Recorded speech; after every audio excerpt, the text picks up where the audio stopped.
Pemirsa, ketemu lagi. Mari kita berbagi pengetahuan dan belajar sepanjang hayat di channel suyanto.id. Dukung kita, klik subscribe supaya channel ini tetap eksis bersama Anda untuk berbagi pengetahuan dan belajar sepanjang hayat. Nah, kita akan berdiskusi mengenai kesehatan holistik bersama narasumber luar biasa, Kiai, Haji, dan juga ilmuwan, yaitu Bapak Dr. Zainal Mutakin Sofro, ahli ilmu faal manusia. Beliau dari Fakultas Kedokteran, Kesehatan Masyarakat, dan Keperawatan Universitas Gadjah Mada. Ini berada pada episode 61. Nah, jika Anda menerima YouTube, menerima video ini adalah berkat editor hebat kita, yaitu Mas Heri Teguh Yono.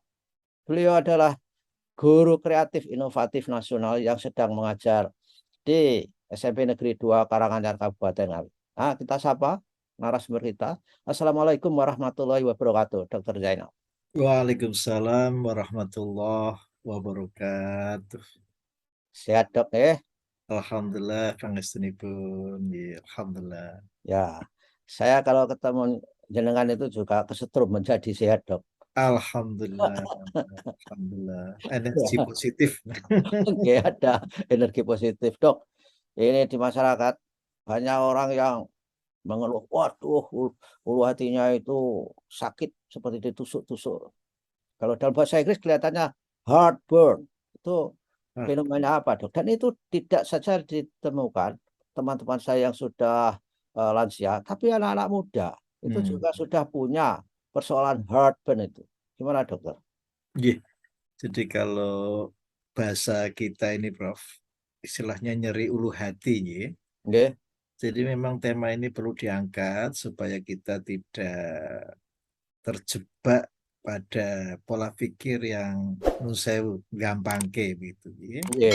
Karena nyeri ulu hati ini juga kita perlu pikirkan bahwa untuk mempelajari lebih mendalam, posisikanlah tubuh itu dalam posisi ruku, Prof. Oh, iya. Posisi membungkuk, ya, itu nanti ada pola distribusi persarafan yang bersifat segmental, Prof. Iya. Dan disitulah kita harus menyadari bahwa informasi yang sampai di permukaan ini bisa juga merupakan rasa nyeri yang dihantarkan Iya. atau diproyeksikan, Prof. Iya. Yang dinamakan revert pain. Oke. Ya, revert pain artinya sebetulnya hal-hal yang terganggu di organ dalam kita itu dilaporkan. Nah, Ya. melalui permukaan tubuh ini, Prof. Oke. Nah, ini bagus sekali. Jadi revert pain. Jadi nyeri yang dijalarkan ataupun diproyeksikan tadi, Prof. Oke. Jadi seperti di listrik saja ada induksi itu, Dok.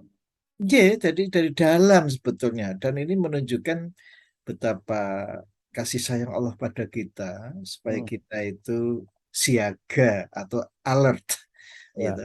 Ada apa ini? Nah, Ya. Oh. sekarang kita bertanya, kalau tadi itu Prof nyinggung-nyinggung ada istilah heart burn, ya. Jadi nyeri terbakar itu juga bisa dari jantung loh, Prof. Iya. Oke. Tetapi catatan, Prof, kalau yang dari jantung itu biasa diikuti dengan keluar keringat dingin. Oke. Ya. Iya. Ya. Sehingga orang terus berasumsi ini masuk angin ini. Ya. Oh, dikeroi, Dok. Nah, dikeroi. Nah, ini kan sebetulnya memperlambat, ya, pertolongan. Harusnya kalau sudah seperti itu segera sajalah dibawa ke unit. Nah, kalau Prof Suyanto setuju dengan istilah gawat darurat, ya. Ke Unit unit biasa. baik-baik saja. Ke unit biasa-biasa saja. Biasa-biasa saja atau baik-baik saja lah, ya. Segera bisa ditolong. Kalau tidak, itu akhirnya bisa meninggal, Prof. Oh, Itu sehingga orang sering mengatakan sebagai angin duduk. angin duduk, ya. Padahal angin itu tidak bisa duduk loh, Prof. Gitu. Nah, nyeri ulu hati tadi, Dok. Itu Leres. sebetulnya kan peringatan ada Leres. something wrong. Pada apa? Pada pencernaan atau apa, Dok? Iya, karena kebetulan jalur saraf itu yang dilalui itu ya sama, Prof. Oh, Sehingga nun sewu bisa bias nih.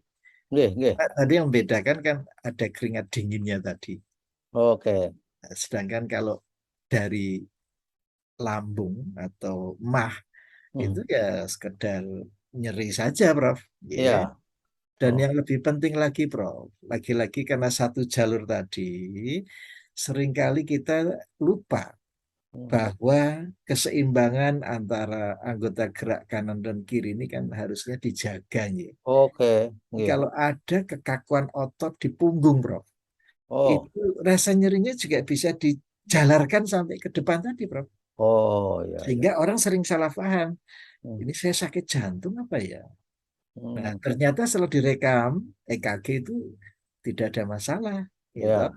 Jantungnya yang bermasalah adalah otot-otot di punggung tadi yang tidak kompak antara yang Oh, kanan dan kiri.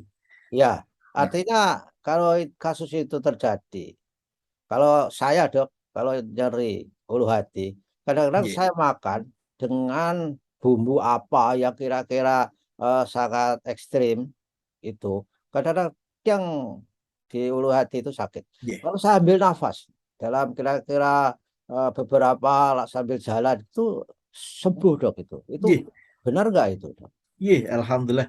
Jadi pada prinsipnya tadi, Prof, ada sesuatu yang di dalam, kemudian diproyeksikan di kulit kita, di permukaan, gitu. Hmm. Jadi upaya yang Prof Suyanto tadi lakukan ya ternyata bisa membantu. Karena apa? Rasa nyeri itu tidak perlu disikapi dengan kegelisahan, Hmm. kekhawatiran.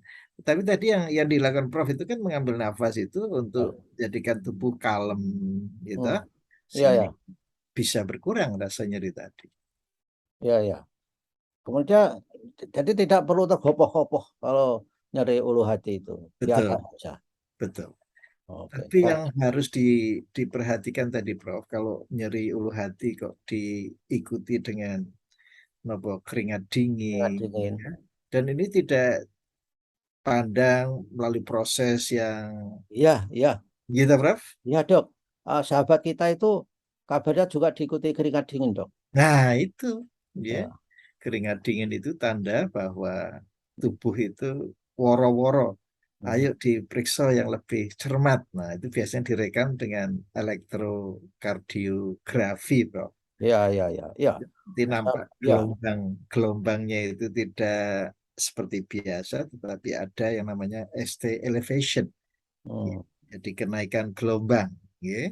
Hmm. Menikah yang menjadikan early warning system karena kelainan jantung karena aliran darah yang berkurang itu bisa bertingkat-tingkat, Prof. Iya, Yang ringan sampai yang berat, ya. iya, Dan ini menarik loh, Prof, bahwa iya, ternyata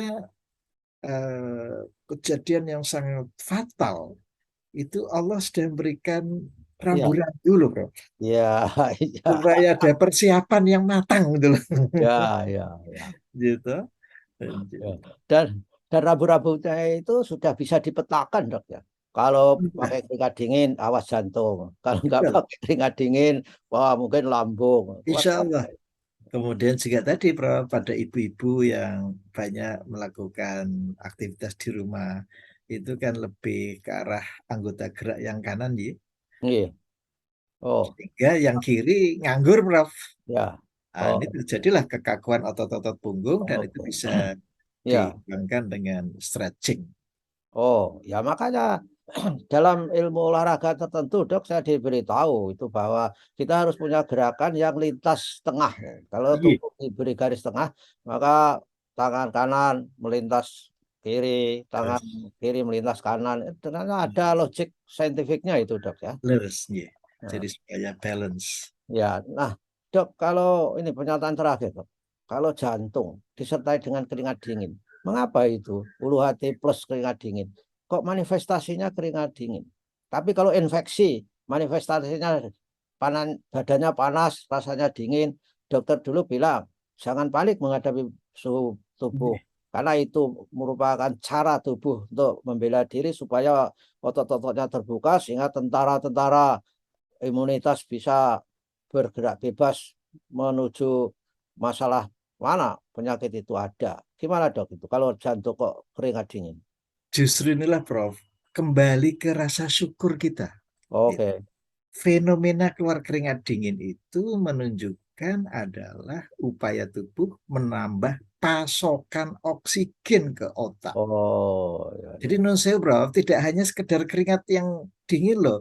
Ya. Dia dengan adanya keluar keringat dingin itu, yang menjadikan keringat dingin itu siapa? Itu namanya saraf simpatetik, Prof. Oh, simpatetik ya. Saraf simpatetik ini berfungsi untuk memberikan penguatan terhadap jantung sekaligus melebarkan saluran nafas, Prof. Sehingga minta maaf, tubuh itu tidak segera mengalami kerusakan yang bersifat Ya. menyeluruh. Karena jantung ini kan fungsinya melayani otak utamanya, Prof. Iya.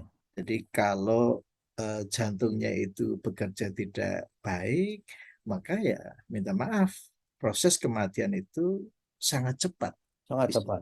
terjadi. Wah, luar biasa. Baiklah dok, ini saya kira informasi yang sudah jelas terang benderang. Mudah-mudahan kita bisa mengambil hikmahnya para netizen, para pemirsa.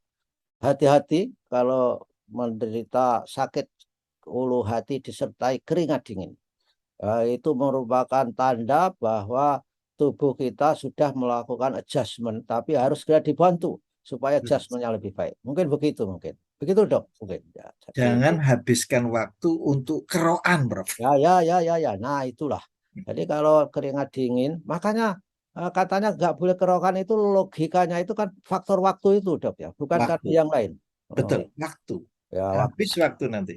Ya kita kejar-kejaran dengan waktu. Sekali Betul. lagi, kalau keringat dingin, nyeri ulu hati, atau bahkan agak jimpe-jimpe bagian belakang, nah benar dok, bagian lengan. Betul. Seperti ditusuk tombak, Prof. Wah, Tembus, aduh, tembus ya. putus. Dihentikan sementara. Tindakan sementara sambil ya boleh dipakai sambil ke ahlinya itu untuk sugestinya. Begitulah para pemirsa, kita sudah selesai membahas ulu hati dan keringat dingin. Mudah-mudahan kita semua sehat walafiat. Terima kasih dok atas kehadirannya di suyanto.id. Alhamdulillah. Wassalamualaikum warahmatullahi wabarakatuh, dokter. Waalaikumsalam warahmatullahi wabarakatuh.